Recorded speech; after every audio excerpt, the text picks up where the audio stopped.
खुलुमबाय बे समाव बडोलेण्ड इंखं टेलिभिजननि स्टुडिय'आव आं मिथिका नार्जारी दिनैनि गाहाय रादाबफ्राव दङ।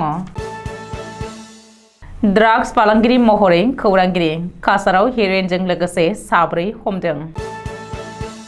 ससियेल मिडियायाव आल्फा उदांखौ मदद खालामनानै पस्ट होनानै सासे सोरखारि मावफारियाया हमजादों। लिसुबारि आर्मी केम्प साखाथियाव ग्रेनेड बेफ्रुनायजों लोब्बा लानानै आरोबाव सानै लाइमोनखौ हमदों। फरेस्ट बड'आ गोजोन गोरोबथानि सावरायनायाव फैयाब्ला जेंनाया सुस्रांजानाय नङा बुंदों दिलीप सैकिया।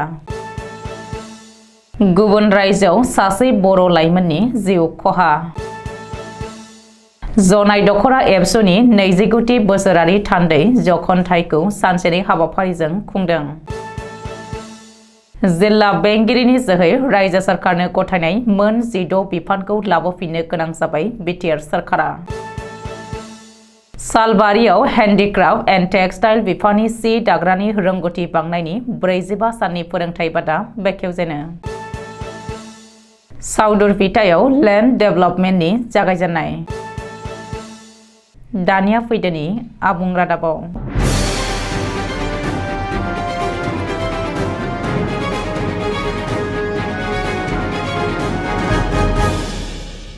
बे खेबाव ड्राग्स फालांगिरि महरै खौरांगिरि ड्राग्स फालांगियाव खौरांगिरिनि आखाइ।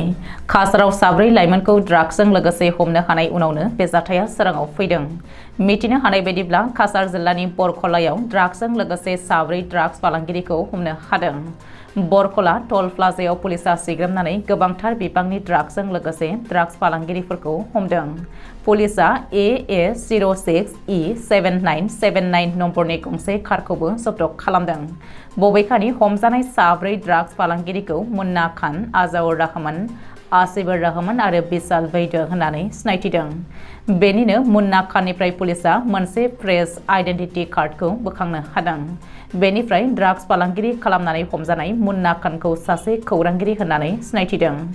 रिपर्ट बायदिब्ला पुलिसा ड्राग्स फालांगिरिफोरजों लोगोसे गोबांथार बिबांनि हेर'इनखौबो जब्द खालामदों। नगावआव सोमोनांथाव जाथाय सासे सोरखारि मावफारियाखौ आल्फानि सन्देह खालामनानै हमदों। नगावआव जादों बे जाथाया। मिथिनो हानाय बायदिब्ला नगाव फौजबानि सासे गाहाय थाखोनि मावफारियाखौ पुलिसा उदखारि आफाद आल्फानि सन्देहआव एरेस्ट खालामदों। बबेखानि आल्फा उदांनि सन्देहआव हमजानाय सोरखारि मावफारियाखौ नगाव जिल्लानि उरिया गावनि थागिरि धर्म दत्त होननानै सिनायथिनो हादों। मख'नो गोनांदि धर्म दत्तनि हेंथायै ससियेल मिडियायाव आल्फा उदांखौ मदद खालामनानै पस्ट होनायनि गोख्रों अजद सिखांदों। रिपर्ट बायदिब्ला आल्फाखौ मदद खालामनानै ससियेल मिडियायाव पस्ट होनाया आसाम पुलिसनि नोजोराव गोग्लैनायनि उनावनो नगाव पुलिसा धर्म दत्तखौ एरेस्ट खालामदों। ओरैहाय आल्फा आरो मिरु सोरखारजों सावरायनाय सानावनो दिनै आल्फा जिन्दाबाद होनानै बिश्वजित देखा मुंनि गुबुन सासे लाइमोनाबो हमजादों। मिथिनो हानाय बायदिब्ला आल्फा जिन्दाबाद होनानै दिनै दरं जिल्लानि बालिपारानि बिश्वजित देखाया पुलिसजों हमजादों। बिश्वजित देखाया फेसबुकआव आल्फाखौ मदद खालामनानै कमेन्ट होदोंमोन। बेनि उनावनो पुलिसा बिश्वजित देखाखौ हमदों। बबेखानि बिश्वजित देखाखौ मंगलदै थानायाव जेरा खालामगासिनो होननानैबो सुलुङाव फोरमायदों। तिताबराव आल्फा उदांनि लिंकमेन सन्देहआव पुलिसनि उदखारखौ सहायनो हायै दीपांकर गगैआ गावनि जिउ फोजोबनानै लानाय जाथायनि न्याय नागिरनानै रायजो राजाफोरजों लोगोसे गुबुन गुबुन आफादफोरा लान्थ्रियै सोमावसारनायनि गेजेरावनो गुबुन सन्देह गोनां सानै लाइमोनखौ पुलिसा हमदों। थांनाय 14 डिसेम्बर खालि जरहाटनि लिसुबारि आर्मी केम्पनि साखाथियाव ग्रेनेड बेफ्रुनाय जाथायजों लोब्बा थानायनि सन्देहआव आरोबाव सानै लाइमोनखौ एरेस्ट खालामदों होननानै मिथिनो हादों। बे बेफ्रुहोनाय जाथायाव बाहायनाय AA03AG9945 नम्बरनि गंसे पालसार बाइकखौबो पुलिसा जब्द खालामदों।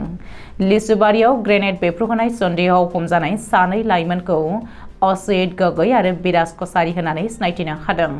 रिपर्ट बायदिब्ला असित गगैनि न'आ तिताबरनि रङाजान 2 नं मरान गामियाव। खामानियाव बियो सासे गारि हेन्डिमेन। गुबुन फारसे बिराज कसारिया गंसे थाव डिपुआव खामानि मावोमोन। मख'नो गोनांदि पुलिसा बिराज कसारिखौ तिताबरनिफ्राय आरो आयुष गगैखौ गंसे ट्राकजों डिब्रुगड़निफ्राय जरहाट फारसे थांबाय थानाय समाव मरामर कटकटी ओनसोलनिफ्राय हमदों। रिपर्ट बायदिब्ला दीपांकर गगैनि मबाइलाव मोननाय सुलुंखौ बिथा खालामनानै बै सानै लाइमोनखौ पुलिसा हमदों। नाथाय पुलिसा बेनि बागै गेबेङै फोरमायथियाखै।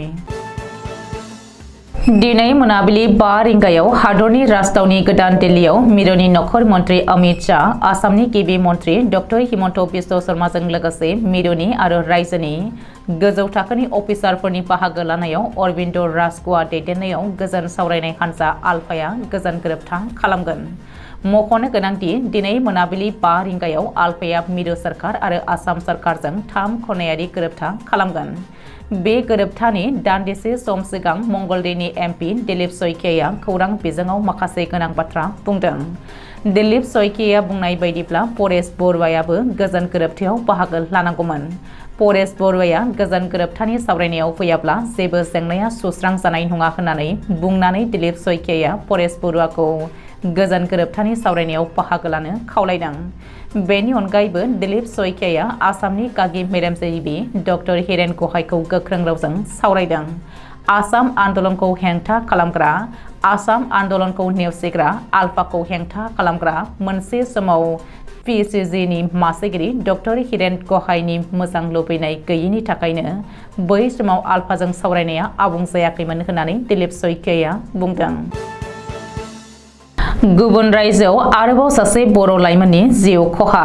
नखराव राङारि अनसुंथाइ आरो जिउ खांनायनि थाखाय गुबुन रायजोआव खामानि मावहैनाय आरोबाव सासे लाइमोना अबथिरा जिउ गोमादों।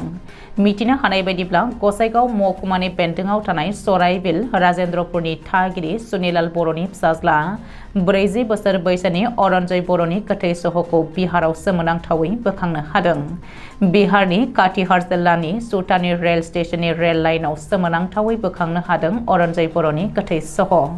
मिथिनो हानाय बायदिब्ला बेंगालराव खामानि मावहैनाय अरन्जय बर'आ थांनाय 3 बोसोरनि उनाव न'आव फैफिनदोंमोन।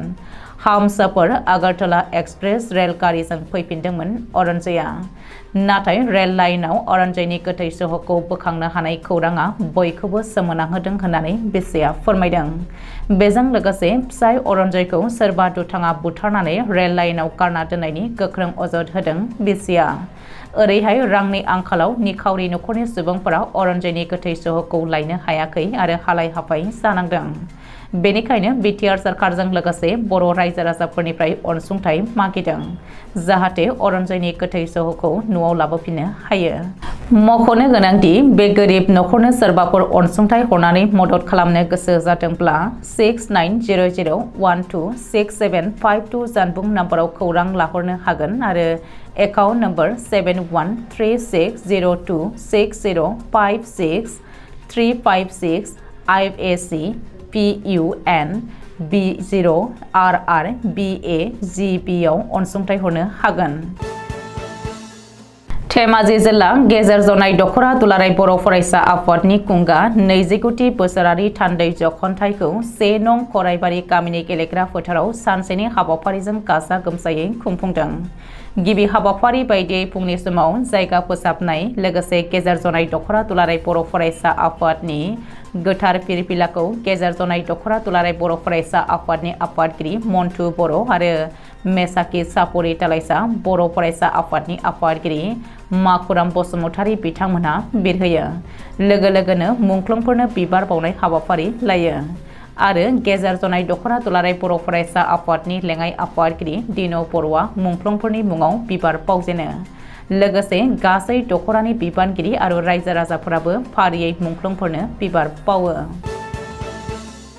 प्रमद बर'आ थांनाय 4 जुन 2021 खालाराव बिटिआरनि CEM प्रमद बर'आ लाइजाम बिथोन नम्बर BTC 679-2020-46 नि जोहै मोनब्रै जिल्ला फारियै क'क्राझार, चिरां, बाक्सा आरो उदालगुरि जिल्लानि जिल्ला बेंगिरिफोरनि जोहै खेंसालियायै आसाम सोरखारनो हरनाय गासै मोन 16 बिफानखौ लाबोफिननो गोनां जाबाय।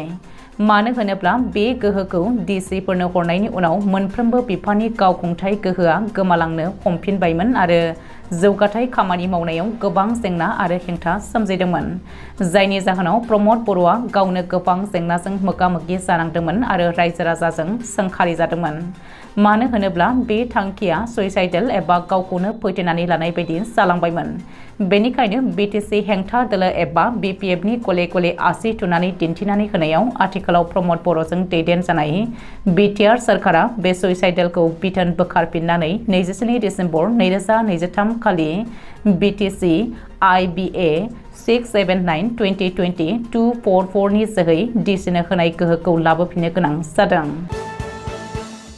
हेन्डिक्राफ्ट एन्ड टेक्सटाइल बिफाननि सालबारियाव थानाय दिथागिरि मावख' सामलायगिरिनि मददजों इन्डियान इन्स्टिट्युट अफ एन्टारप्रेनारशिप गौथुमनि बानजायनायाव सालबारिनि नखर शिल्प आरो दानाय लुनाय बिफाननि सामलायगिरि मावख'आव दिनैनिफ्राय जागायजेनबाय 45 साननि सि दाग्राफोरनि रोंगौथि बांहोनायनि फोरोंथाय बादा। दिनै 45 साननि फोरोंथाय बादाखौ हाबाफारि बायदियै बेखेवजेनो सालबारि बियाबनि TCLCCनि मासिगिरि बिन'द मुसाहारिया लोगोसे बिबुंथि लाखियो दि बिटिआरआव प्रमद बर' दैदेननाय सरकारनि दिनाव नखर शिल्प आरो दानाय लुनाय बिफानाव सि दाग्रा आइजोफोरनि थाखाय मोनसे गोजोनथाव बिथांखि जागायजेननाय आरो मावफुंनाया सोलिबाय थागोन, जायनि जाहोनाव बिटिआरनि सि दाग्राफोरनि दानाय लुनायनि गेजेरजों रांखान्थियारि मोनथाय होनायनि सांग्रांथि लाबोदों। नखर शिल्प आरो दानाय लुनाय बिफाननि बिथांखि मावफुंनायनि गेजेरजों बिटिआरनि सुबुं जिउनि जौगानाय मुलाम्फा जादों। नखर शिल्प आरो दानाय लुनाय बिफाननि सालबारियाव थानाय मावख'नि सामलायगिरि मतियुर रहमान आरो नायदिंगिरि निजोम खेरखातारिया हेफाजाब होनाय आरो सामलायनायाव बेखेवजानाय हाबाफारियाव खौरांगिरि राजिब तालुकदारा गाहाय आलासि महरै बाहागो लादों। बे बेखेवजानाय मेलाव सामलायगिरि मतियुर रहमाना गावनि बिबुंथियाव बिटिआरआव नखर शिल्प आरो दानाय लुनाय बिफाना सि दाग्राफोरनि थाखाय लानाय बिथांखिनि सायाव बेखेवनानै होयो। नखर शिल्प आरो दानाय लुनाय बिफाननि सालबारियाव थानाय मावख'नि नायदिंगिरि पनिता दासनि दिथा होनायाव खुंफुंनाय 45 साननि दानाय लुनायनि फोरोंथाय बादायाव सा 30 सि दाग्रा आइजोफोरनो जेकार्ड मेसिननि गेजेरजों बिगियाननि आदबजों थाथ सालजों सि दानायनि सायाव फोरोंथाय होगोन फोरोंगिरि चित्रलेखा बर'आ। बिटिआरनि सालबारि बियाबनि बेन्दोंआव थानाय साउदरपिटियाव दिनै मोननै जायगायाव लेन्ड डेभेलपमेन्टनि खामानिनि हाबाफारि बायदियै बेखेवजानाय जायो। मख'नो गोनांदि साउदरपिटियाव थानाय रामसाथारि भिलेजनि मावख'नि सिथलायाव आरो खोला बिजनि दख'रा दुलाराय बर' फरायसा आफादनि मावख'नि सिथलायाव लेन्ड डेभेलपमेन्टनि लुफुंनाय खामानिनि थाखाय बेखेवनानै होयो सालबारिनि TCLCCनि मासिगिरि बिन'द मुसाहारिया। लेन्ड डेभेलपमेन्टनि खामानिनि बेखेवनानै होनाय बिबुंथियाव TCLCCनि मासिगिरि बिन'द मुसाहारिया बुङो दि रामसाथारि भिलेजनि मावख'नि लेन्ड डेभेलपमेन्टनि मोननो गोनां MGNREGA बिथांखिनि हेफाजाबजों 10 लाख रां आरो खोला बिजनि दख'रा दुलाराय बर' फरायसा आफादनि मावख'नि सिथलानि लेन्ड डेभेलपमेन्टनि मोननो गोनां MGNREGA बिथांखिनि 16 लाख रांनि बाहायनानै लुफुंनायखौ फोजोबगोन होननानै बुङो। दिनैनि रादाबा एसेनोसै। गोजोन्थों।